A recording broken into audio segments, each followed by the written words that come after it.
Hey, what's up guys, Bryce here, and we're back at it again with another video, and I'll be starting a new series called the Hotlap series, and I will be going over each Formula 1 track and showing you an in-depth guide on how to get faster on it and also a setup on the end. So let's get right into it. So Australia is a really fun track, very fast corners, and definitely one of my favorites on the calendar.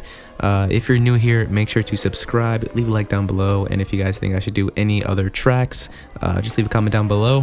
So starting the lap, make sure you get as good an exit as possible. DRS open for the first DRS activation point of this track. Going into turn 1, it is a very sharp corner. Make sure to take as much curb on the inside, but not so much on the outside because you can get invalidated pretty easily. DRS open again. For the next corner, take a bit of apex and make sure to upshift so you avoid wheel spin. Trying to go as fast as you can through here. Not too much curb on the inside because it can lift the car off the ground quite a bit. Short shifting down, using the engine to do some of the braking here. Try to stay to the right as much as you can, braking very hard into this corner. This corner is like the hardest one of the track. Trying to stay on the curb, but it also reduces your speed. Once you pass this Melbourne sign, drift to the right and downshift using the engine to do all of the braking. Take as much curb as you possibly can because that will really increase your lap time. It's not realistic because they don't do that in real life, but in the game it will help you improve your times. Taking some curb here, and this next fast sweeping right-hander is a nice fun one too. And for the second before last corner, taking a little bit, I missed some of the apex, and just be as smooth as possible going onto the straight and DRS as early as you can and staying to the left-hand side to minimize the distance to the line. And that is just a quick overview of the track. Very fun track, but if you want to see a more in-depth guide, that is what we will be doing right now. This track is very fun and very quick, but opening DRS as early as you can. Now for this first corner, I usually brake right before the 50-meter board, and right when I pass that, I turn in, trying to get as much curb as you can, but again, not invalidating the lap. This exit curb, try to stay away from the grass because you can invalidate the lap. It is super easy to do and you will get pretty frustrated. Drifting to the right hand side, DRS as early as you can, slowly drift to the left hand side. And for this, I usually brake again, same as the first one, just a little bit before the 50. I try to brake as late as possible without locking the wheels. Turn right when you see the little concrete patch on the left, that little opening, that's when I usually turn.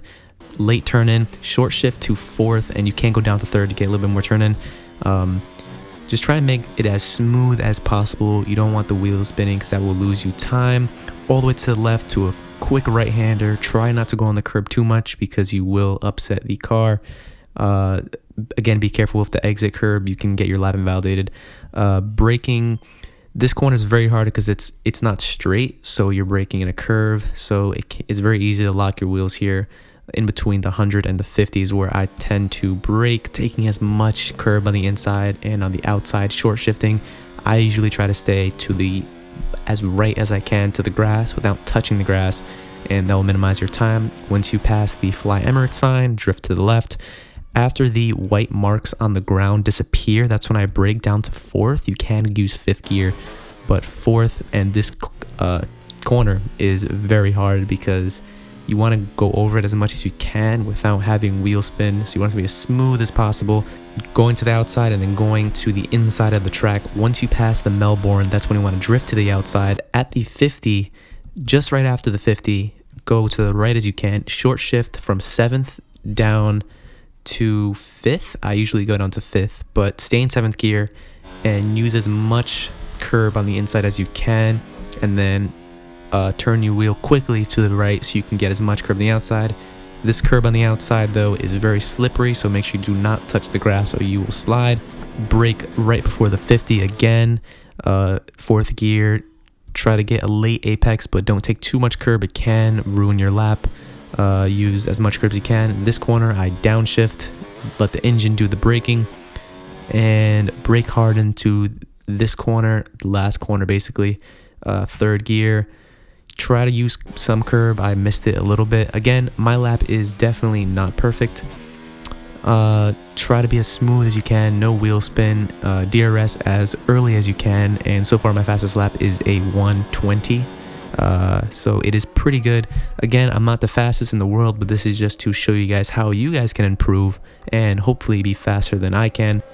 So as you guys can see, I managed to get a 120.666. It is definitely not the quickest lap out there, and you guys can definitely do better if you just practice at it and keep going. Now for the setup, this is the setup that I've been using. It works pretty good. For the aerodynamics, 5/8 wings works pretty good. I like the way it balances the car. Transmission, 70/100. Works pretty good. Suspension geometry, all the way to the right, all the way to the left. You don't want to use this for races though, but for time trials it works good. Suspension, 3/3/11/7/3/4. I find that works pretty good. Brakes, this is personal preference for what pedals you have, but I use 89/52.